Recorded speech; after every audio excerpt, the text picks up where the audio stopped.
Hello, thank you so much for tuning in to today's podcast.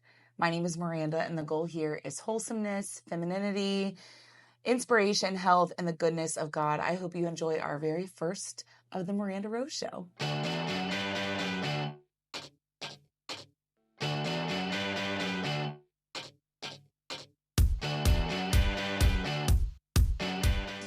Welcome, Sarah, Thank you. It's nice to be here. to the Miranda Rose Show. You are our honored guest and the very first episode. You are our launch.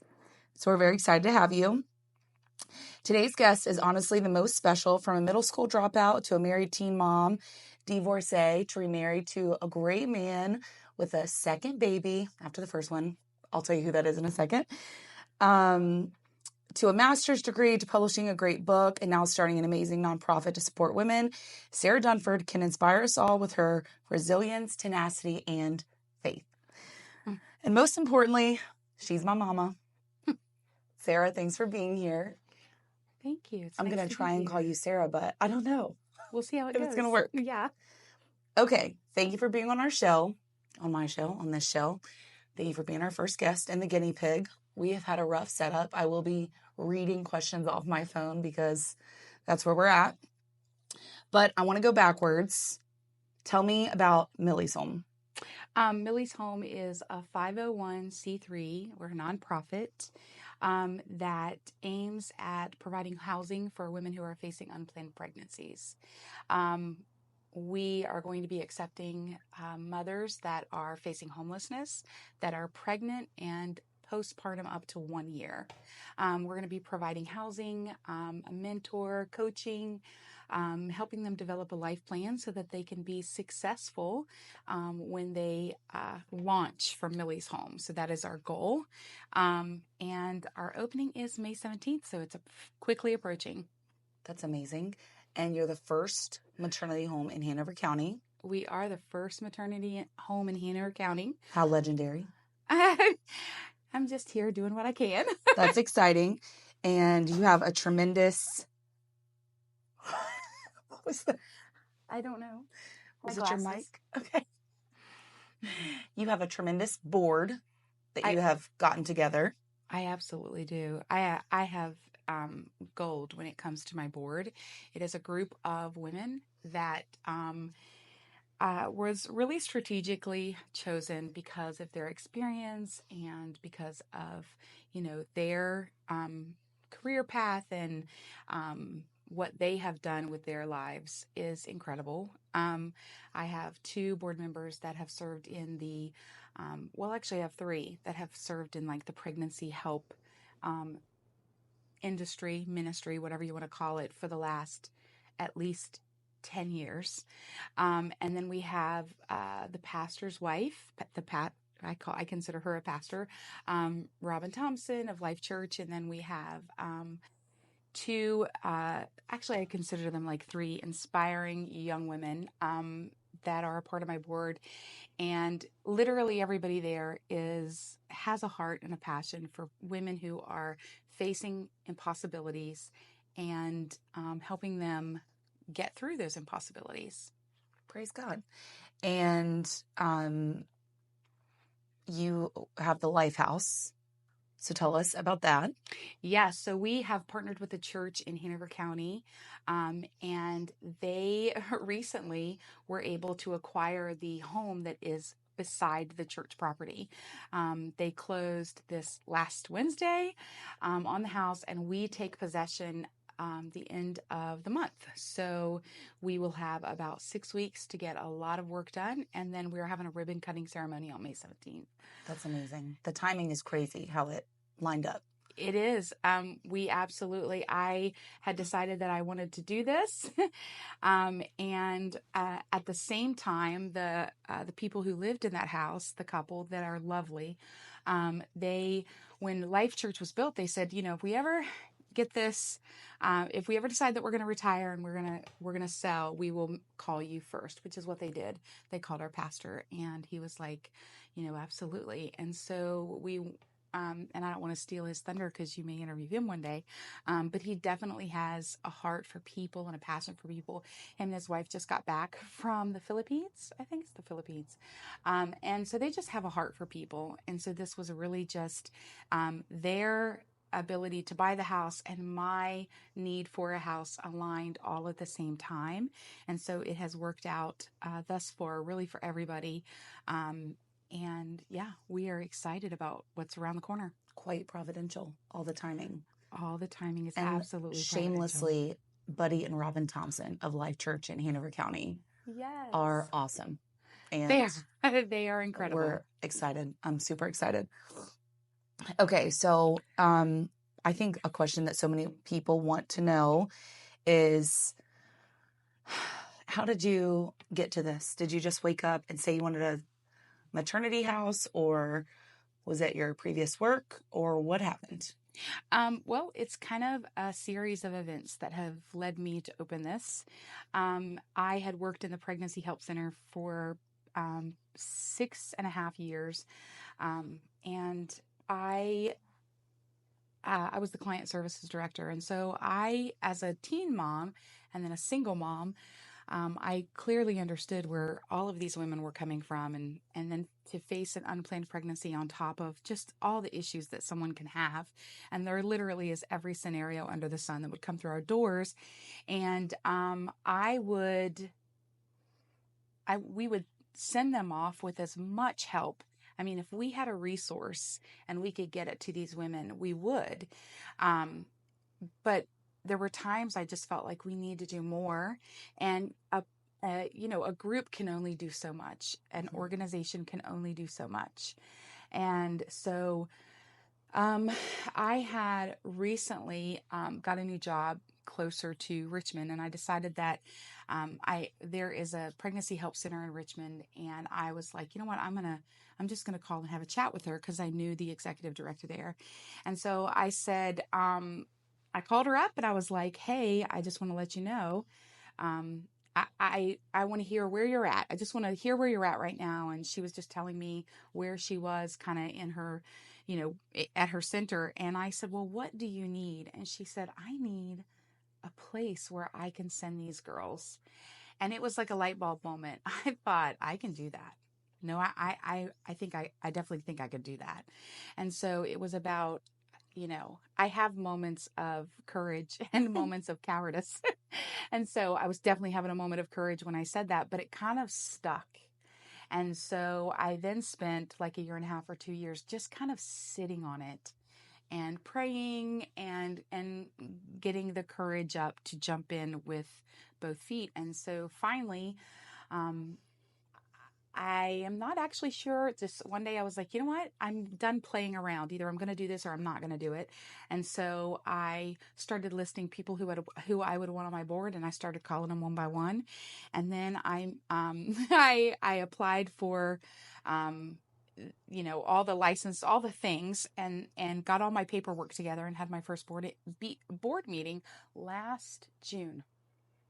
And so since June of 2024 until now, March 2025, we have just worked very hard, very steady, trying to get everything lined up. And God, in all of his amazing ways, has opened doors. And we just have said, where you lead, I will walk through. Amen. That's awesome. And I've done that. At least So I've tried. I've I've tried to do that. Yes. You're doing it. That's awesome. And you said that your former work was in a resource pregnancy center. Mm-hmm. So how did you get to the pregnancy center? Because that hasn't been like your lifelong career. So funny how I got to the pregnancy center. I actually think it was a suggestion by you. You're like, Mom, have you thought about nonprofit work? Up to that point, I really had not thought about nonprofit work. But I actually decided that I was teaching at a school, and I thought, you know what? I am not going to do this anymore. I had lost my father, and it was just a lot. And so I decided I was going to do something else. And I was unemployed, and I was like, God, what do you want me to do? And every time I asked God what he wanted me to do, I would hear write a book. And I was like, I am not an author. I literally told God, I am not an author. This is not what I do. Besides, who would want to hear my story? It's not that exciting. And it's odd. Like, who does what I have done with my life? Because I kind of just have made adult choices at very young ages. And so I wrestled with him for a long time. It was a battle. Much to my shame, I really just fought with him. I was like, I am not an author. And I recently joked, like, when you tell God, this is who I am, be careful, because his reply may be, no, this is who you are. Want to bet? Yes. Yeah. And so every time I say I'm not something, I've learned I'm not saying I am not going to do that anymore. Because every time I say I'm not that, I'm not a CEO, I'm not an author, I'm not whatever it is, I've learned to not say that I'm not. Because when he says you are this, that is what you are. And there are things inside you don't know that are there. So anyway, needless to say, I was like, I'm not an author. And then I put my resume out to like 140 places and not a single callback. And then I got mad because I was like, now you're being a bully and you're not letting me have a job. And he just gently, write your book. And so I decided, okay, I'm writing my book. So in a huff, I was like, typed out my book. And I was alone at the house, and I got done writing the ugliest, worst, most horrible draft ever. And I slammed my computer down, and I was like, can I have a job now? I was real sassy. I am so sorry. Like sometimes. Yeah, so I was real sassy. I was like, you know what? I am done with this. And so I was like, I need a job. And it wasn't 3 weeks later that I got a call from the pregnancy center, and I was like, thanks. And it wasn't ideal either, because it was like an hour drive, right? Yes, it was not in the same city I was in. So I had a long drive. And it, I didn't know anyone in this city. And looking back, I have in the last 10 years of my life gotten some incredible, they have just been a gift to me. The women and the people that I've met in this other city have been just a gift, and they are close enough that they can meet me halfway, or we find a way to kind of keep those relationships alive, even though I'm not there anymore. And it has been like, what a gift, even though I fought him tooth and nail to do this. And you were confused because it was an hour away. So it took up more time. Yeah. So you weren't in normal ministry, like at your local church, the way that you always have been. Yeah, I did not see, like, when I thought, oh, this is ministry, I thought inside the four walls of the church is ministry, and that's where I belong.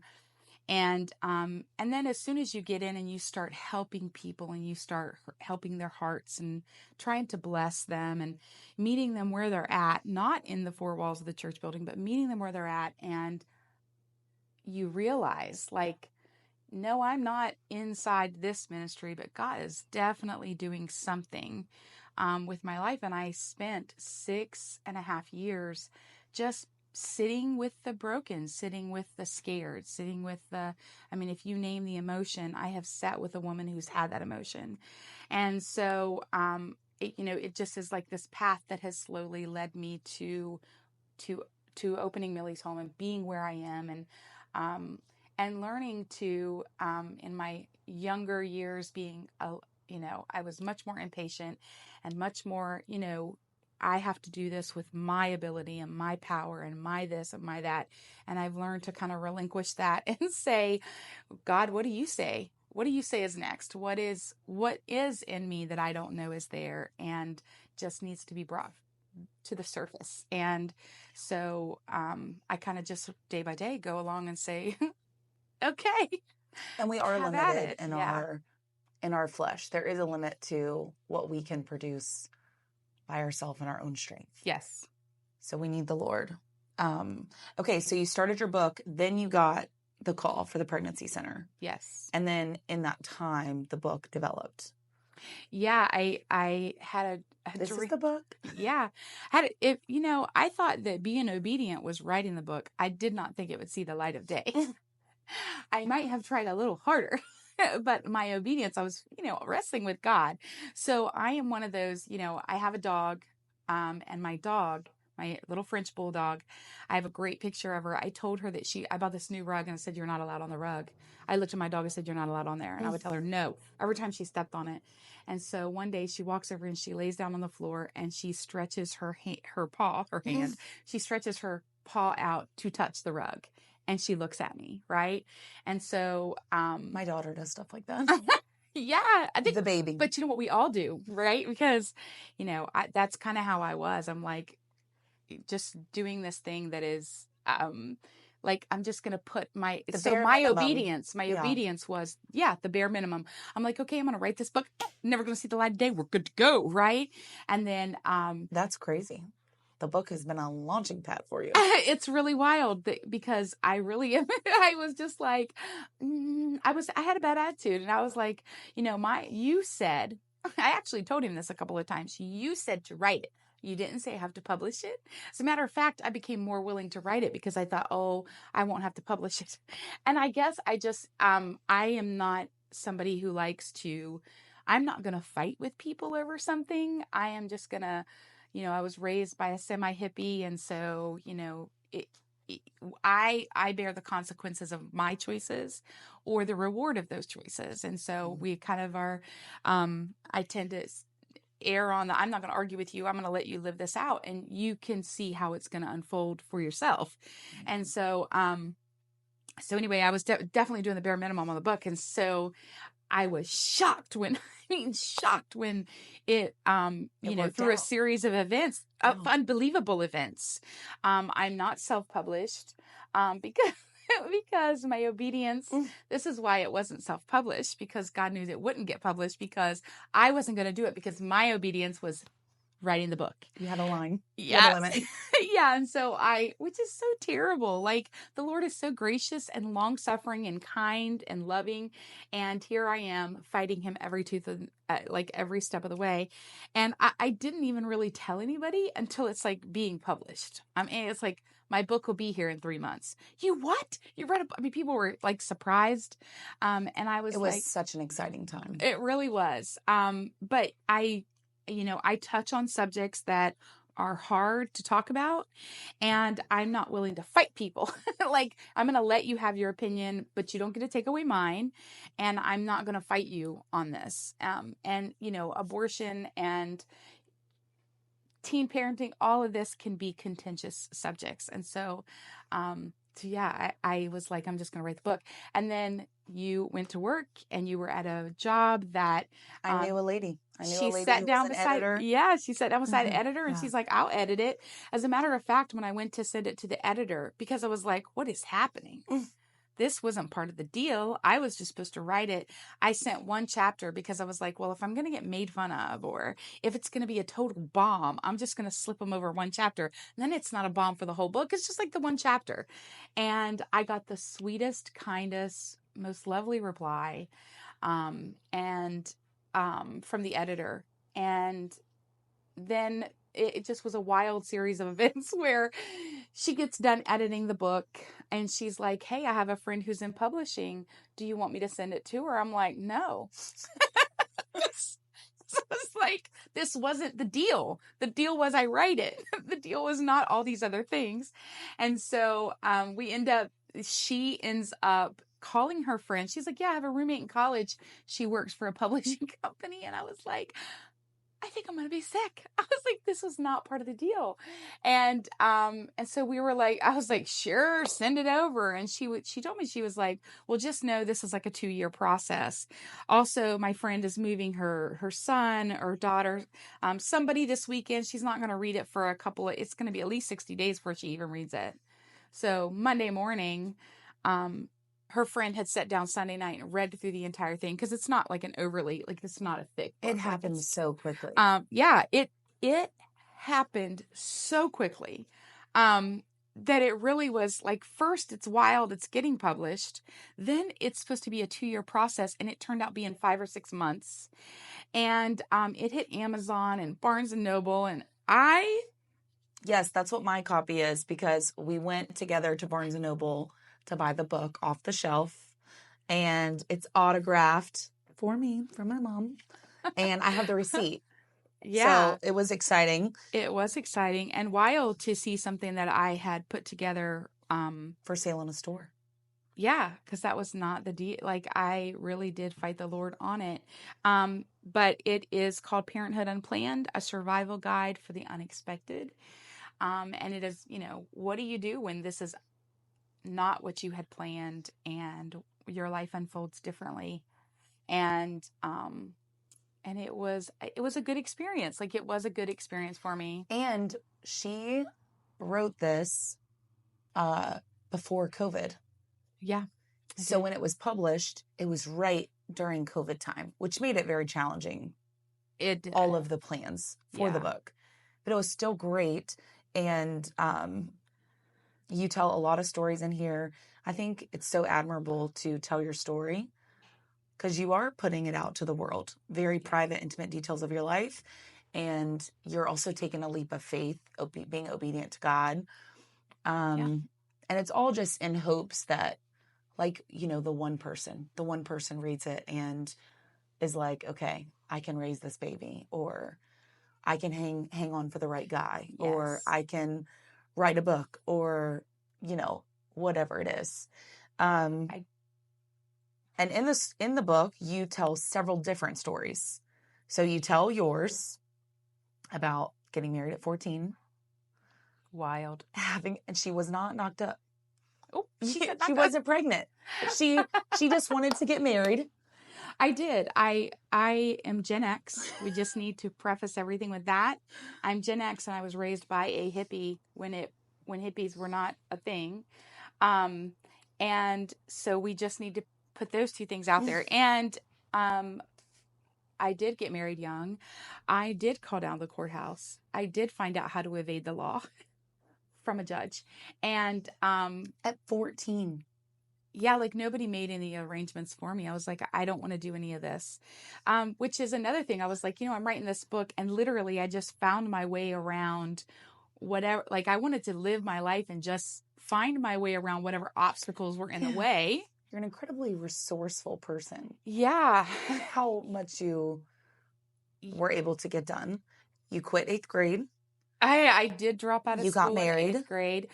You become emancipated if you get married. then you got pregnant. Yes, I got pregnant, and with a perfect star baby girl, glamorous, wonderful, amazing girl.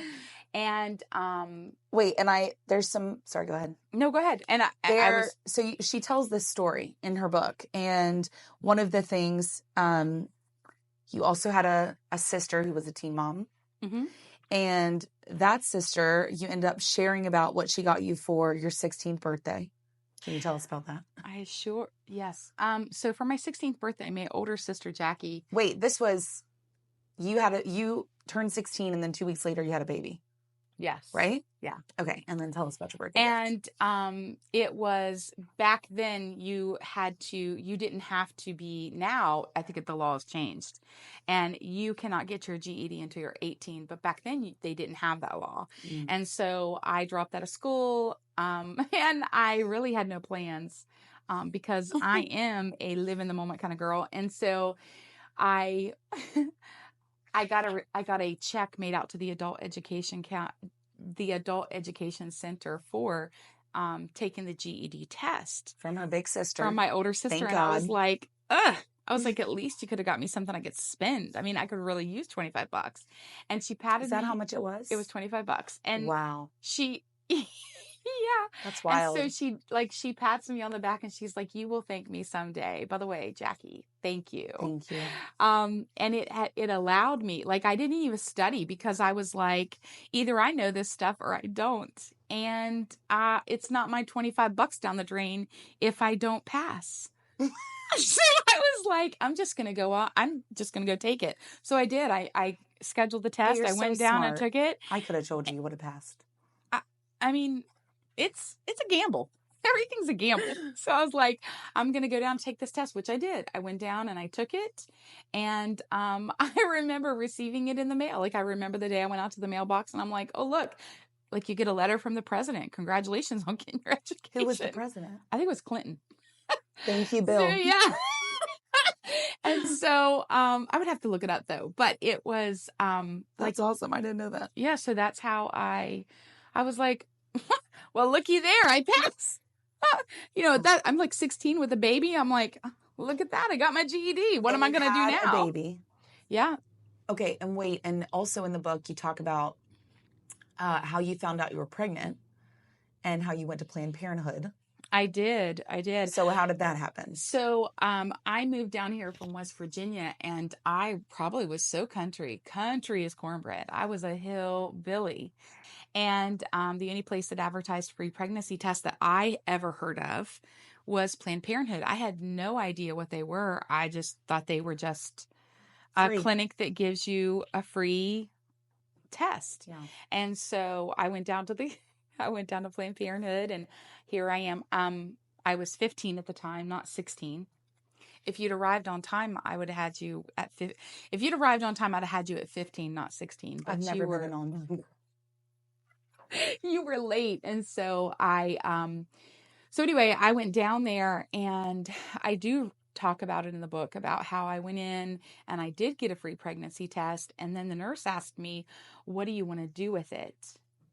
And I remember thinking, well, she's not very bright for a nurse. Like, what else do you do with a baby? I was like, so I just looked at her and I was like, raise it?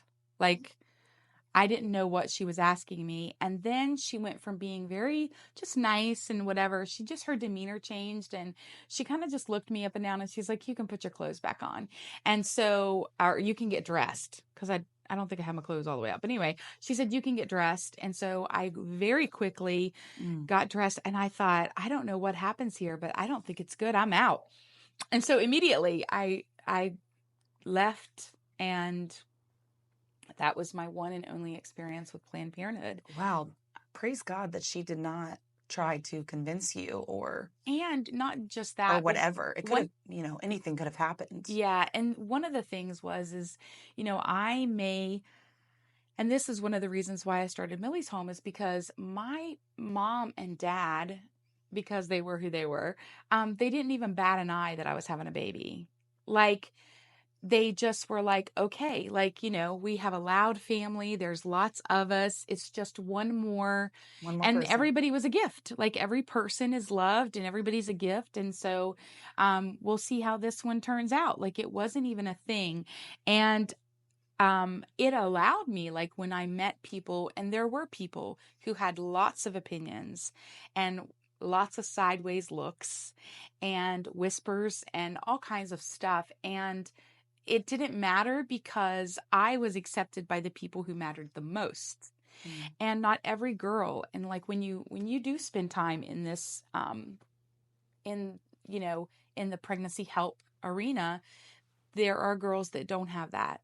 And there are girls that are not, it's not just one more beautiful life that is a gift. It is, a hardship and a struggle, and they don't have anyone backing them up. I've seen girls say, my parents are going to kick me out of their house. And that was so foreign to me, because I was like, Miranda, you could have showed up at 15 and said, I'm pregnant.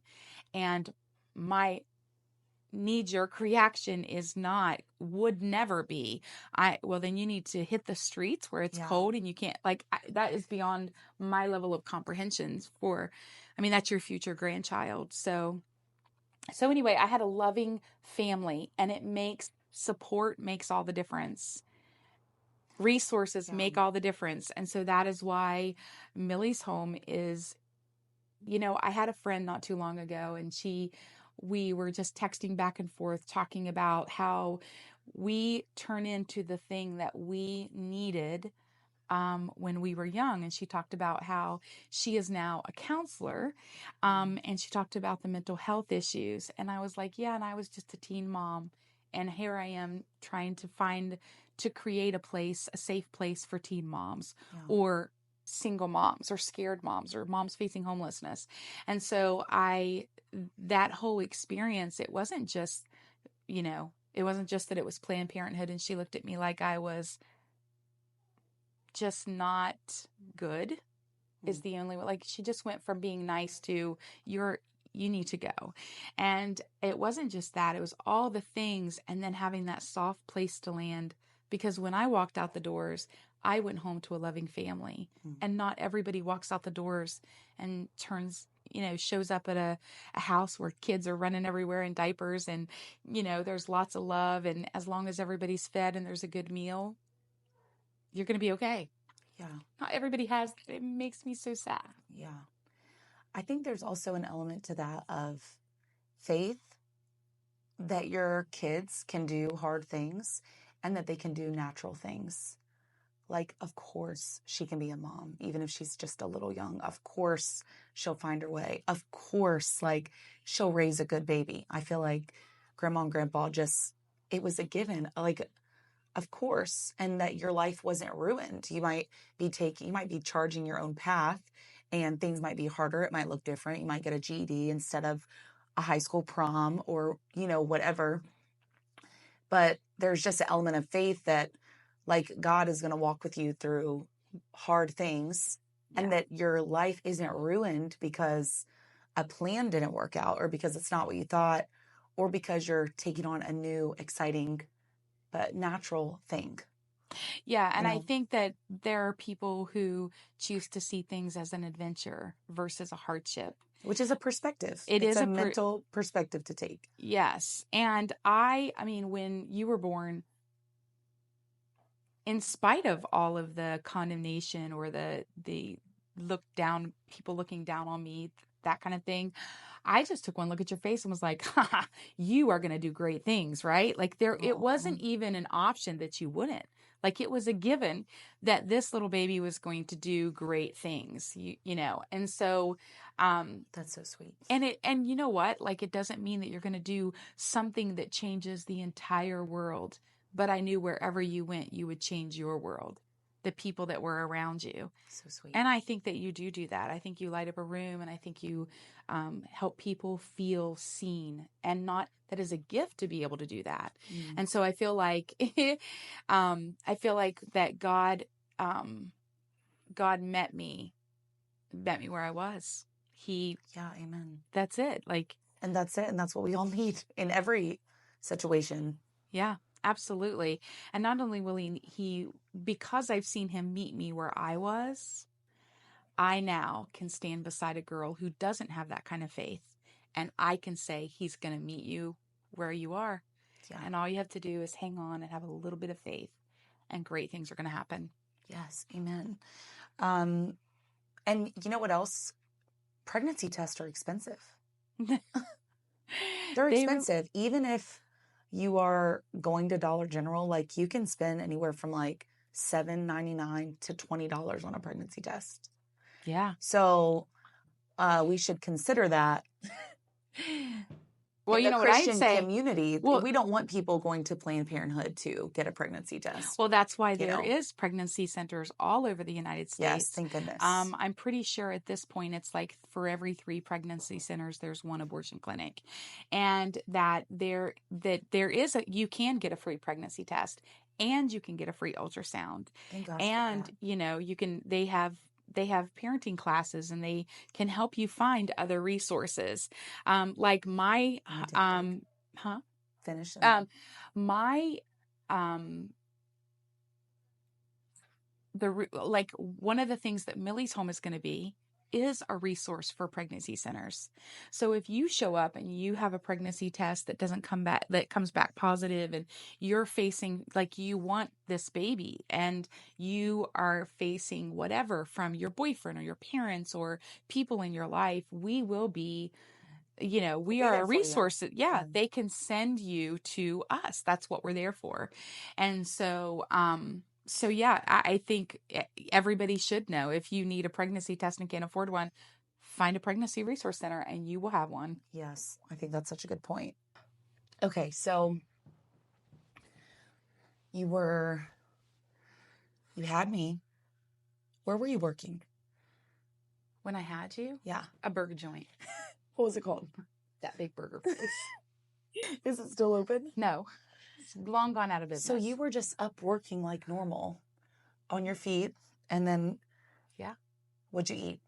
What was your pregnancy cravings? I wanted a hamburger. Like breakfast, lunch, and dinner. No cheese. Just ketchup, pickles, and lots of salt and pepper. I could have eaten that breakfast, lunch, and dinner, which is ironic because when you were like, I got you a burger one time, like a McDonald's cheeseburger, and you ate the top bun and the bottom bun, scraped the cheese off with your teeth, and held the patty up and was waving it at me. I was and burgered like, out. I know, like. And then I didn't eat burgers until I was like 14. Yeah, you're not a big burger person, which I find hysterical. For a very long time. Because it's all I ate. But you did have lots of hair. I mean, you came out with a head full. They say, I mean, I had a lot of protein going on. And Pepsi. Oh, yeah, Pepsi's on the regular. That's so funny. Literally breakfast, lunch, and dinner. I could have had that every day, breakfast, lunch, and dinner. Which is ironic because when I was pregnant for your brother, no, none of that. None of that. None of that. That's so funny. So you had the baby. You went to Planned Parenthood. Thank God they gave you the pregnancy test. Sorry, you do all that. You have me. You're at Big Burger. Big Burger. What's it called? You're at the Big Burger place. You're at the Big Burger place. Uh-huh. You get your GED. Okay. And then you also I just want to point out also that just how different it is when you end up in one of these situations, like for your 16th birthday, getting a check for a GED instead of like a sweet 16. A car. Or a car. Yeah, my first car was like $350. Okay, so tell me about when you went to work to be a nanny. I was a nanny I was looking for childcare. Like I've always been resourceful. So I was like, where can I get childcare? What won't cost me anything? And a job.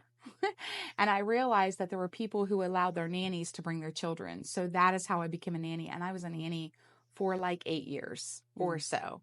And then another time, like as you got a little bit older, and by that time from the time you were young until you went to school, I had you were with me, which I think was so great because I wanted you with me. Yeah. I was just like any other mom who didn't want to take their kid to a daycare. As a matter of fact, we remember the daycare incidents. You went to a daycare one day. Your Aunt Jackie came to get you. They pull up. What was the person's name that you like so much? Christina. Your Aunt Jackie pulls up to get you. She asks you're here to pick up. She says, I'm here to pick up Miranda. They're like, we don't have a Miranda. You had gone on a field trip that day. This is your one experience at daycare. Yes. You weren't there but 3 days. This was day 3. I don't even know if it was day 3. It might have been like day 2, but they took you on a field trip that day. Jackie shows up to get you. They're like, we don't got a Miranda. And she's like, she sees you on the playground. You're running back and forth. And she's like, oh, but you do. You do have a Miranda. She's right there.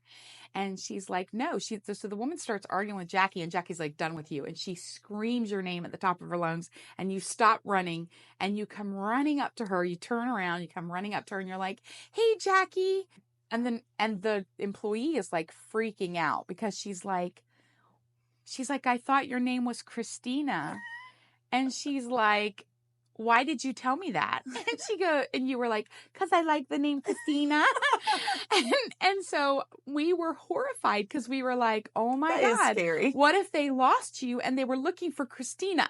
So anyway, you never went back to daycare again. Like you have always been either with somebody that was at my church or, something like that. Okay. So that job was a blessing to you because you were able to bring your baby. And then as you got older and you were in elementary school and on, I was roommates. My sister and I both went through our divorce at the same time. And so we became roommates, and I went to work we were also still trying to keep our costs down. And so I went to work at a hotel where I worked overnight, and your aunt went to work. She worked a day shift job.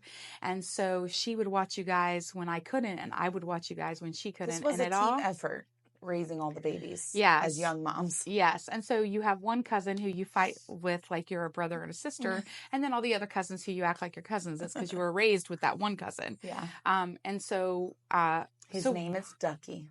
Douglas. Yes. If you know him. But we were resourceful because we had no other choice. Wait, and I have a question. For the family that you nannied, didn't they help you get a car? They did help me get a car. How did that happen? Well, they had an extra car, and basically what they did was they just sold it to me, and then they would take a payment out of my check. And that helped me because when he left, when your biological father left, he left in the only car we had. So I have been blessed with great people in my life, and after, God is our provider. It is no one else. And he will move mountains. He will, do the unbelievable to make the possible happen. And so when people come to me a lot and they're like, if they can't do this and they can't do that, and all of the stuff, I really don't. I'm just like, really? Well, I have seen the impossible become possible so many times in my life. I just don't even accept it or believe it anymore. Yeah. And I'm sympathetic. I really do understand that sometimes you are overwhelmed with all of the things, but at the same time, like I said, I've seen the impossible turn into people possible. Haven't seen that, or they don't know how the things have happened that maybe have happened. Like they don't know God yet. They don't know that he works things out for us and takes care of us. Yeah. So the family that got you the car, were they Christians? They were. Yeah, they were. So I just love that, like talking about practical things when you know someone that is young or struggling or going through a divorce or whatever is happening, the practical needs that people have that you are able to meet. If you do have an extra car, and if you do have a way to, pay a nanny that can bring her own baby, or whatever resources God has given you, just like sharing that, to let God use you so that people sit here and say, I've seen impossible things happen, and I got a car, and I got my GED, and I had a place to take my baby, and all these things, which I think is incredible. And I do think that there is, that the body of Christ does beautiful things. Like I've seen them do it over and over and over. Which is how we got the Lifehouse. Yeah. So there is a large community. It's not just pregnancy resource centers, but it's foster agencies and adoption agencies. Incredible people that do God's work. Yeah. So I just had, because of the choices I made, I got a front seat to the grace of God in my life and what that looks like. And I would say Which is ironic, because some people would say you weren't in sin because you were married. I was crazy. But maybe they did think you were nuts because you were so young. Oh, I know they did. I've seen people. I've watched people have conversations about me in the same room, and then them both look at me. I'm like, hey, like, here I am. And as time goes on, and the Lord's faithfulness just showed up. He is faithful. Yeah. And eventually I did go back to school after I got remarried. Wait, so how did you get through a divorce being so young and working at a hotel or whatever you did and all the things? How did you emotionally deal with that and keep going about your life? Well, I think that there are lots of ways. I think that I couldn't afford a counselor, so Jesus was my counselor. And I would just take all my brokenness and lay it. The Bible says that God gives us beauty for ashes. And I would just burn down my life and take all the ashes and be like, here it is. And he would make something beautiful of it. And he did it time and time and time again, till I would look over and see somebody burning their house down and be like, oh, I got the answer for you. I know what you need. Yeah. And take the ashes and lay it at his feet and see what beautiful things he does. And did you believe God would bring you a new mate?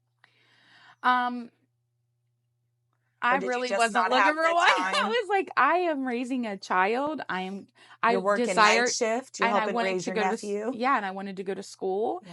And I had things that I really wanted to do. I wanted to, I really was not out looking for somebody. I was just kind of living my life as hard as I could for the Lord in the capacity that I had. And I had a great group. There were several single moms, and we just kind of banded together like a little fight club. Yeah. I'm sure it felt just like that sometimes. Well, I recently saw a video of we would get together on Friday nights, just all hang out. And now, like, I have no small children in my home anymore. And it's very quiet a lot at my house. And so I was watching this video, and I was like, oh my God, it was so chaotic. There were kids running everywhere, and people laughing, and people cutting up, and somebody was wrestling and rolling on the floor, and somebody's running Those through with are crackers in their some of the hands. best memories of my life, though, as a little kid. In Yeah. the chaos of you and Susie and Jackie and all the All the other single moms, Tracy, Vanessa. Yeah. We definitely, but we really kind of stuck together, and we felt like our own family because we had, I think we had all gone through a divorce. Some of them had gone through really abusive relationships, and so we just kind of stuck together, and it was totally chaotic, but at the same time, like a basket full of sunshine. Like there was just, Yes. the It's a kids, beautiful description. all of our kids were either funny. I mean, we had some great kids. Like, nobody was like devious or mean. You were all curious and wild, but slightly feral, but nobody. So fun, though. Nobody was horribly mean or to each other. Like you weren't even unkind to each other. And so we all were just kind of trying to do the best we could. We did pick on Ducky a little bit. Yeah. My cousin. Yeah. He made it. He's big and strong now. Yeah. Okay. So then the Lord, you have a chapter in your book called Waiting on the Right Man. Or Waiting on the Man. The guy. Waiting on the guy. The guy. Yeah. And God brought you a new mate. Yes. He came walking in on Sunday morning, and I was hostessing, and I was like, boom. and he just walked into church one day. Yeah, his sister had started coming. My single friends listening and praying and waiting and holding out for your husband, he might just show up at church next Sunday. Yeah. So always do your hair, girls. Always do your hair. Because that morning I did not do my hair. That morning I got up and I said to myself verbally out loud, who do I have to impress? So I was hostessing, and I put my hair in a bun, just pulled it back and put it in a bun. And that was how I met. How I just the bun. I just was like, I have nobody to impress. And sure enough, my future husband came walking in. And we got married, and he loved you so much, so quick. He really did. He did. We fell hard, we fell fast, and I really was not out. I wasn't looking for one. Like he came into my life, not the other way around. But God. Yeah, and then I ended up having a baby. You guys Sweet baby Jess, yes, my little brother. My son, and there are 10 years between my two kids, which is its own little interesting walk through life. Like the year you graduated, he was in first grade. And so it has been, Adam and I have been married for 23 years. It'll be 23. It's 23 this year. Congratulations. And it has been good. Like life has been full, and we have been blessed. And I always say, my husband is 3 years younger than me. So I'm just going to do the math so we can all freak out together, which means when I was 16, he was 13. And it means that when I met him, he was, we kind of laughed because they were like, Sarah, you're dating a teenager. He was 19. I was 21. And then we got married, and I had Jess at 26, And But then, I just want to know what was really amazing about Dad when he walked into our life is that for all of his young adult tendencies that he was growing out of, yeah. at the same time, he was still mature enough to know what he wanted, to not be afraid of taking on Oh, he was a none of those daughter things. Yeah. or this big house of sunshine and chaos Yeah. out in the country. And you know what? There was also, the beautiful thing about my husband and his views is that he was raised in a family where his mom had been married several times, and they did not view blood as the precursor for love like you had. He was, and He his already mother was was in the like blended that. family Yeah, he vibe. was in a blended family, and because he was in a blended family, it He was blended just so another life. naturally. Yeah, he just jumped Yeah. right in with both feet. And so so we have stuck together, and it's been 23 years. And it has been an adventure, just like everything else. Blending a family, which by the way is in my book. I have a whole chapter on blending a family. Yes. And waiting for the guy to show up, that is not afraid to get his hands dirty and do the hard things with you, because life is not easy, whether you're a billionaire or a pauper. Life can be so challenging. Yeah. And so having somebody who will roll up their sleeves and laugh and stick by you and all the things And serve the Lord with you. and Like, just keep serve the showing Lord. up on Yes. Sundays, no matter how Serve. hard it is. Mm-hmm. I think that's so key and admirable. I'm thankful that you and Dad lived that out for me and Jess. Yeah. Yeah. So I did eventually go back. I did get my bachelor's degree, and then I thought, well, my God, if I can do a bachelor's, I can do a master's. So I can have a master's degree. I will not be getting a PhD because if I do, I won't go by anything but Well, right now you have no time. I don't have time for anything. And then, I was the first person in my immediate family, between my mother, my father, and all my siblings, to get a degree from a university and then a graduate degree. And then I felt like, then you went and you got a degree. And I just said, okay, like, this is just generational, that when It was miraculous that I graduated. Also and that a you miracle. graduated.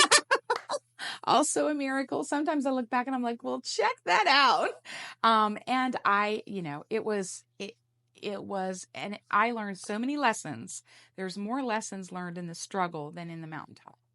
And the mountaintop has its own, lessons for you to learn then. But at the same time, there's so much to be learned in the struggle.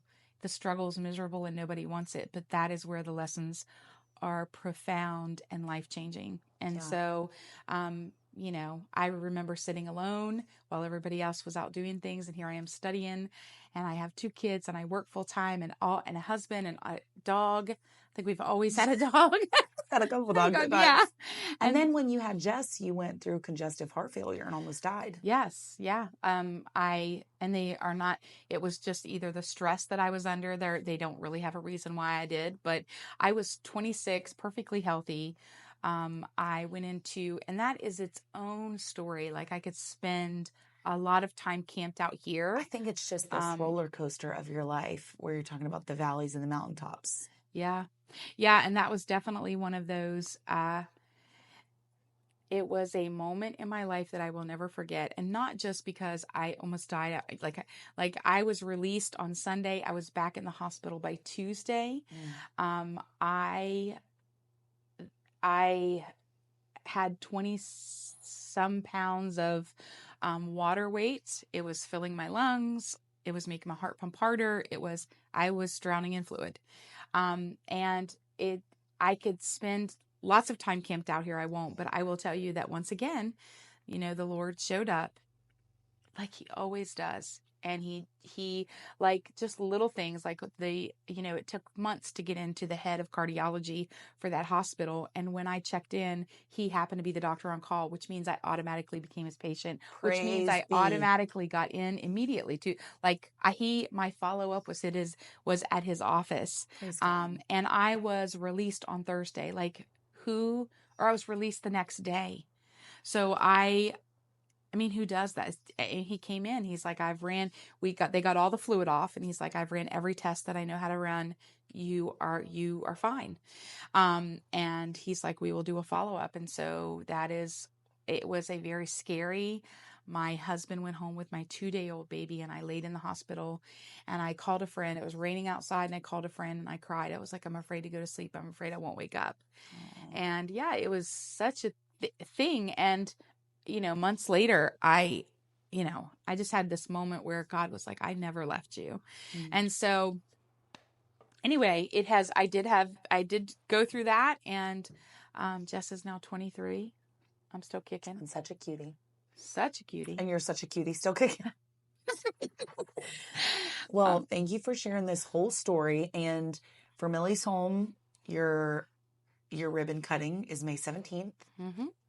You have your ongoing fundraiser with you want to tell them about your necklace? Yeah. So our tagline for Millie's home is rescued, redeemed, and resilient. And I think that almost everybody. I'm wearing mine. Can't see it because my mic. But I'm not wearing mine today because my ribbon. But we decided to partner with the Starfish Project. They are an anti-trafficking group that helps women who have come out of trafficking. That's what they do. And so they also do like personalized jewelry pieces. And this was one of the things that we did. And it is my story. I'm rescued. I'm redeemed. I am resilient. Amen. Even when I don't want to be, and I'm kicking and screaming, like as he drags me across the floor, I'm not resilient. I'm not resilient. God says, yes, you are resilient. And Amen. So, and I think that everybody is resilient. Everybody has that in them. They have that in them, whether it's activated or not is up to them, but everybody is all of those things. So, amen. Okay. So they can go to milliesHome.com and they can make a donation. And for $50 or more. Yeah, $50 or more. And you will get your limited edition necklace. Yes, yeah. Awesome.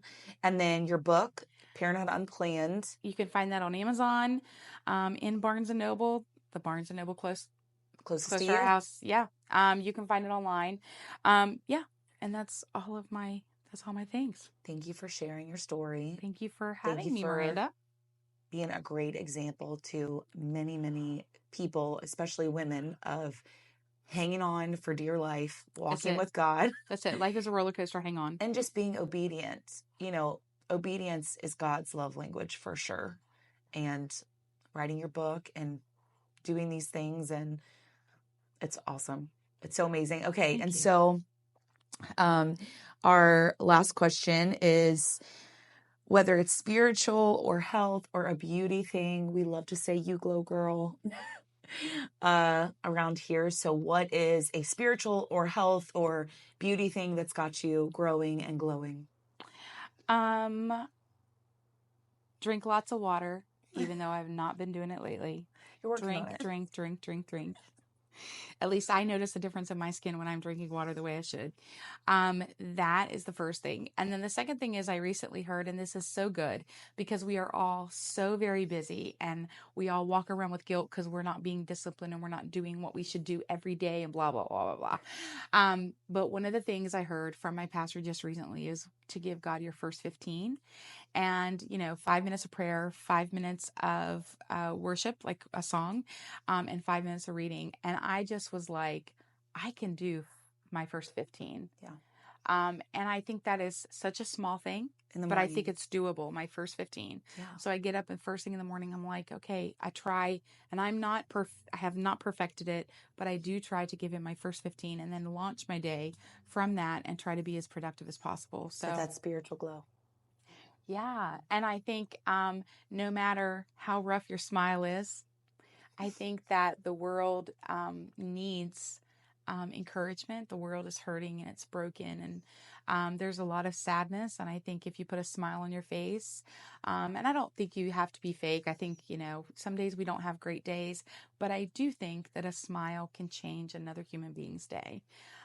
So even if you're having a bad day, even if you just do it to one person and then you're done for the day, I think a smile is the most beautiful thing.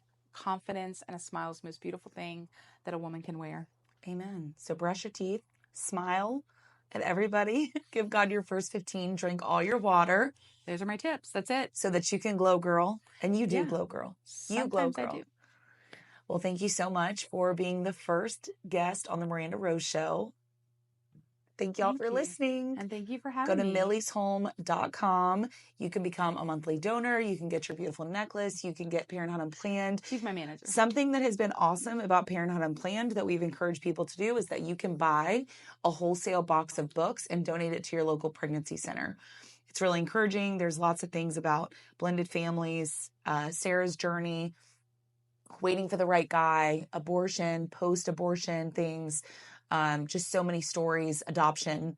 There's really something for everybody, parenting. Yep. So all the things get that touch Parenthood our lives. Unplanned, get a wholesale box, send it to your local pregnancy center, become a partner for Millie's Home, and you glow, girl. Have a great day.